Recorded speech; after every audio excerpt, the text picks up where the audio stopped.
Hello दोस्तों, आप सभी का स्वागत है मेरे आज की वीडियो में। तो बहुत दिनों के बाद, लगभग एक सप्ताह के बाद हम आए थे कॉलेज, क्योंकि मेरी तबीयत भी ख़राब था और गांव में भी थे हम। हमारा अस्मिता भी गांव गई हुई थी क्योंकि छुट्टी भी थी ना, इसी वजह से। तो आप लोग मेरा वीडियो को नहीं देख रहे हैं, इस बात की थोड़ी सी मुझे दुख है, लेकिन कोई बात नहीं। अब वीडियो हम डेली डालने का कोशिश करेंगे। तो आज का वीडियो में हम बताएंगे कि किसी ने मुझसे पूछा था पिछले वीडियो में कि उसमें जब हम लोग फेलोशिप वाला जो फॉर्म भरते हैं उसमें क्या क्या डालना पड़ता है, फेलोशिप के लिए क्या क्या सारा डिटेल्स देना पड़ता है। ओके, वो हम लोग आ गए हैं अपने पुराने वाले जगह पे। नहीं, ठीक है। और आज हमको इस बात का खुशी है कि हमको 2 लोग मिले और दोनों मेरा मतलब वीडियो देख रहे हैं, और वो लोग ऐसे ही खुश होते हुए आए हैं मेरे पास। 3 ही लोग मिले। 3 लोग? उस समय जा रहे थे, उस समय नहीं मिली थी। और हाँ, मतलब 3 लोग मिले और वो लोग मेरा वीडियो देखते हैं और उन लोगों का भी नेट हुआ है, तो वो लोग वही कुछ कन्फ्यूज़न था तो वो पूछ रहे थे। तो ऐसे ही अगर आप लोग हम लोगों को, अस्मिता को भी देखते हैं कहीं पे भी, तो आप लोग बात कर सकते हैं, मिल सकते हैं हम लोगों से और पूछ सकते हैं जो भी आपको पूछना है। तो बहुत ज़्यादा गर्मी हो रही है और पूरी स्किन ऑयली ऑयली हो जा रहा है। अस्मिता मेरा वीडियो में नहीं आ रही, पता नहीं क्यों। वो थक गई है। आज हम लोग थोड़ा सा बहुत इधर उधर हो गए थे, इसी वजह से। तो मूल बातों पे आते हैं हम लोग। तो किसी ने पूछा था वही कि आपका जो फेलोशिप मिलता है तो उसको सारा डिटेल्स दिखाना पड़ता है कि हम कहाँ खर्च किए या नहीं। तो मैं आप लोगों को बता दूं कि जो HRA मिलता है हम लोगों को, उसके लिए हम लोग को दिखाना पड़ता है कि हम लोग इतना का रेंट में रह रहे हैं, और प्रूफ के साथ में वो हम लोग को स्लिप देना पड़ता है ना।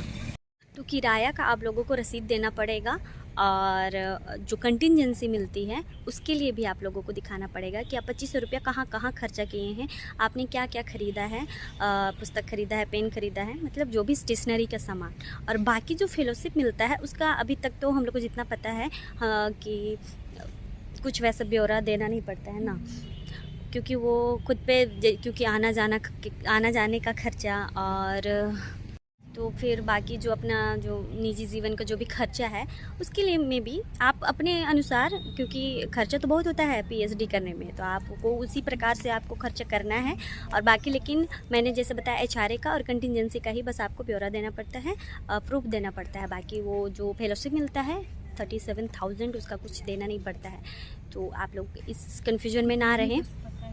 हाँ, और ये जो मैं बता रही हूँ डिटेल्स, वो सब रांची यूनिवर्सिटी के बारे में मैं बता रही हूँ, क्योंकि बाकी यूनिवर्सिटी का कुछ थोड़ा बहुत नियम, जैसे कि मैंने बार बार कहा है, अलग हो सकता है, लेकिन जहाँ तक मुझे पता है यही होता है, इसलिए कंफ्यूज ना होएं। और हाँ, बस यही। और धीरे धीरे जैसे जैसे कुछ प्रोसेस होगा हम लोग बताएंगे। तो और किसी ने कमेंट किया है कि पेपर 2 हमको सबसे ज़्यादा इम्पोर्टेंट लगा, तो मैं बताना चाहती हूँ कि पेपर 2 ही सबसे ज़्यादा इम्पोर्टेंट है, क्योंकि पेपर 1 का रहता है 50 क्वेश्चन और पेपर 2 में 100 क्वेश्चन ना अस्मिता। हाँ, लेकिन आप लोगों को दोनों में नंबर लाना है। ऐसे नहीं कि पेपर 2 में आप पेपर 1 में आप लड्डू नंबर लेकर के आए हैं या 4-5 नंबर लेकर के आए हैं, तो ऐसे नहीं होता है। तो आप लोगों को कम से कम पेपर 1 में 25+ आपको क्वेश्चन सही करना है, नंबर नहीं, क्वेश्चन सही करना है, तब जाके आप लोगों का फिर मैनेज होगा पेपर 2 के साथ में। तो ऐसे मतलब दोनों पेपर ज़रूरी, तभी तो 2 पेपर दिया है, नहीं तो एक ही पेपर दे देता। तो बहुत ज़्यादा गर्मी लग रहा है और बारिश होने वाली है शायद। और किसी ने पूछा है कि ऑनलाइन पढ़ने के लिए बुक बताइए या फिर ऑनलाइन पढ़ने के लिए कुछ भी बताइए।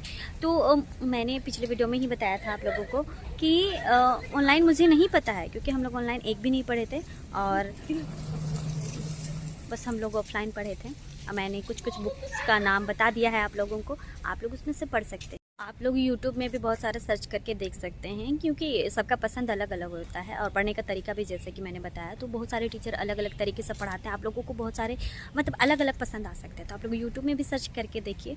और तभी थोड़ा सा आपको मेहनत तो करना पड़ेगा, थोड़ा सा तैयारी करने के दरमियान, और इधर उधर आपको ढूंढना पड़ेगा अगर आप कहीं क्लास नहीं कर रहे हैं तो। और हम तो टेक्स्ट बुक का भी एक आता है, तो आप लोग टेक्स्ट बुक के ये में भी जा कर के आप लोग वहाँ से भी तैयारी कर सकते हैं पेपर 1 के लिए, क्योंकि मैंने देखा था, लेकिन बहुत सारे लोगों का ये था, कमेंट मैंने देखा था कि वो इंग्लिश में था। तो फिर भी अगर आप लोगों को इंग्लिश समझ में आती है तो आप लोग कर सकते हैं। और फिर एक सबसे ज़्यादा इम्पोर्टेंट बुक जिससे सर ने हम लोगों को पढ़ाया था वो है दृष्टि का, आप लोग पढ़ सकते हैं पेपर 1 का, तो आप लोग उससे भी पढ़ सकते हैं। और हम लोगों ने उसी से पढ़ाई की थी, और कुछ कुछ जो था वो पर्सनल सर का नोट्स था, और दृष्टि का बुक था वो बहुत ही ज़्यादा अच्छा है, आप लोग पढ़ें और बताइए कि कैसा लगा। और नहीं तो फिर मैं डाल दूँगी उसका ये पोस्ट में, तो फिर ठीक है। आज का छोटा सा वीडियो, ऐसे ही मेरा छोटा छोटा वीडियो आएगा, ज़्यादा लंबा नहीं है, तो आप लोग कमेंट कीजिएगा, उसी से रिलेटेड मैं वीडियो बनाने का प्रयास करूँगी। तो आज के लिए बस इतना ही। फाइनली अस्मिता आ गई मेरे वीडियो में। आज वो थोड़ी सी बीमार है क्योंकि वो उसको रात में नींद नहीं आया था, वो कॉफ़ी ज़्यादा पी ली थी रात में, तो इसी वजह से। तो ठीक है, आज के लिए बस इतना ही। Thank you for watching my video.